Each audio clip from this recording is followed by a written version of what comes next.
Welcome to the Information Security Forum podcast. I'm your host, Tavia Gilbert.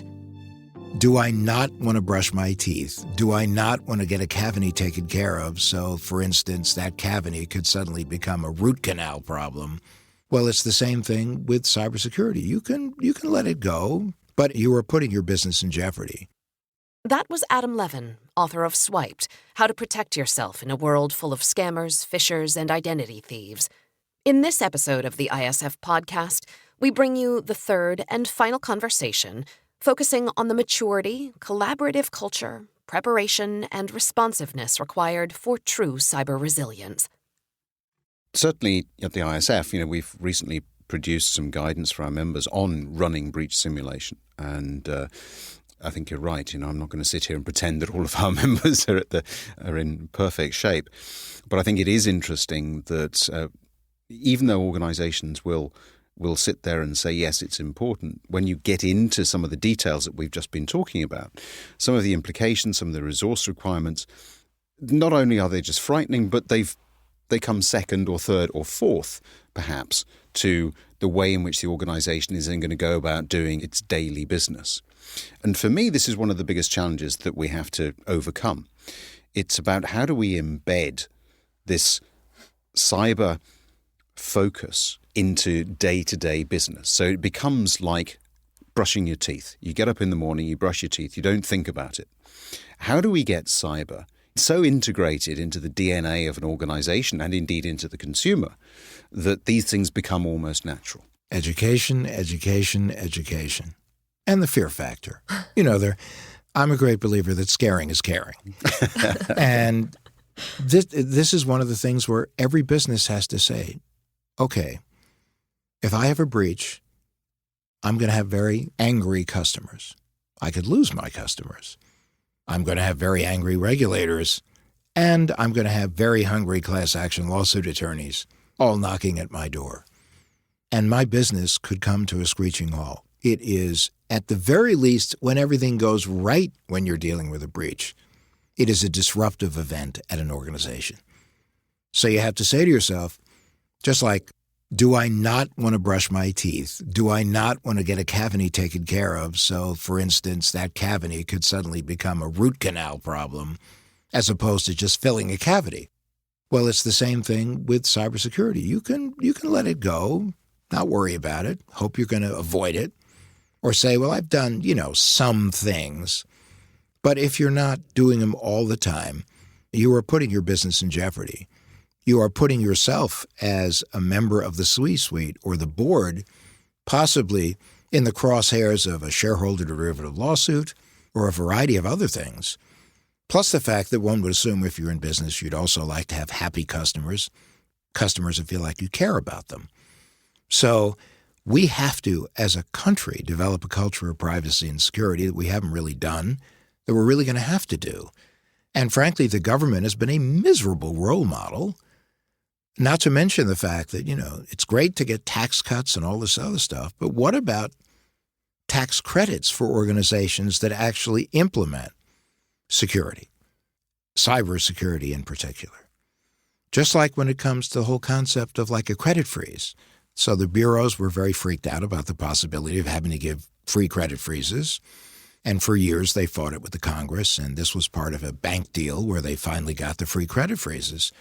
But I always said that the impact on the economy is significantly beneficial by creating free credit freezes because you are at least trying to reduce the amount of incidents that you have with people having their lives disrupted, billions of dollars being drained from the economy by bad people, businesses being in trouble. So, yes, it might cost the reporting agencies a little extra money, but what they're going to do is turn around to the businesses ultimately, and they're going to say, so you're going to pay a few pennies more when you pull a credit report on someone. And businesses are going to turn around and say to consumers, well, when you're not looking, we may raise the price on something here or there.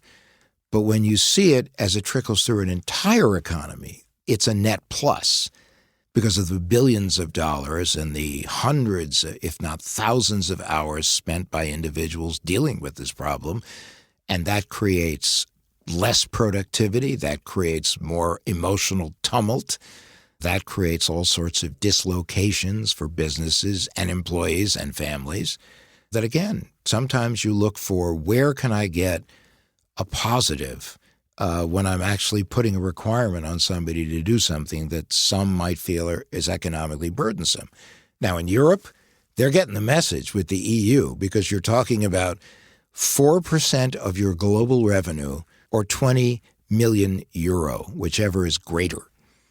So there are certainly sticks as opposed to carrots over there. In this country, the sticks are class action lawsuits, regulatory action, reputational damage, and there should be carrots. And the carrots should be where the government goes out of its way to encourage businesses to better protect themselves because it is for the benefit of society that they do so. I wouldn't disagree with you. What I would say is I think that requires a higher degree of maturity in terms of looking at the challenge of cyber. And for me anyway, cyber is still very much an immature space. So it hasn't, reached that degree. It's still the teenager, if you like. It's still doing all sorts of strange things. And I think as with most teenagers, we look at them and think, well, if we stay well enough away, maybe they won't come near me, or maybe they'll grow out of it and so the problem will go away. But cyber isn't going to go away. It's going to become ever more pervasive, ever more prevalent. And I think that yes, within the EU, there are certainly some sticks that the legislators, the regulators have introduced, GDPR being one of those. But this notion of the carrot, I think, is one that we've yet to see. And for me, that would mark a maturing of the cyberspace, a much better understanding on behalf of government in particular, that there are things that can be done to encourage people to protect what is going to be a fully fledged digital economy in a very, very short space of time. We're 1,000% right. And again, we have to reorient our thinking. We have to say, look, this is inevitable. So we're going to do everything we can to better authenticate individuals. We're going to do everything we can to move along biometrics, even beyond where they are today in terms of two-factor authentication and other things, maybe a three-factor authentication. These are the things that are going to have to evolve. And frankly, once you get into that territory, it's very expensive. So hopefully over time, as more and more of this occurs, prices will come down, businesses will feel more comfortable in doing it. But the reality is that the outcomes are draconian on so many levels. And you see business organizations now banding together and sharing threat assessments and being more open. You're even seeing with the federal government, they were unwilling to give security clearances, for instance, to many secretaries of state. Now they have, so the secretaries of state could be more up to speed, knowing what the threats are, so it could contribute to them making their election systems more secure. So I think there is a greater recognition of it, but for me, it's still very disturbing when you have a White House where the cybersecurity advisor is gone and the president's national security advisor, who, frankly, on many occasions has said in his estimation, cyber is not that important. Only recently you've seen a number of government agencies where more mature heads prevail that are actually talking about the dangers of cybersecurity and the need for us to make ourselves more cyber secure. And yes, cybersecurity may be a teenager, but this teenager is growing up real fast. Adam, thank you very much indeed for sharing your thoughts, your insights. And your book, Swiped, is available now. People can pick it up in bookshelves via Amazon, presumably? Amazon. It is on Amazon, calling out everyone's name. Fantastic. Thank you very much indeed. Thank you so much for inviting me. Thanks for tuning in to our 3-part series with Adam Levin, author of Swiped.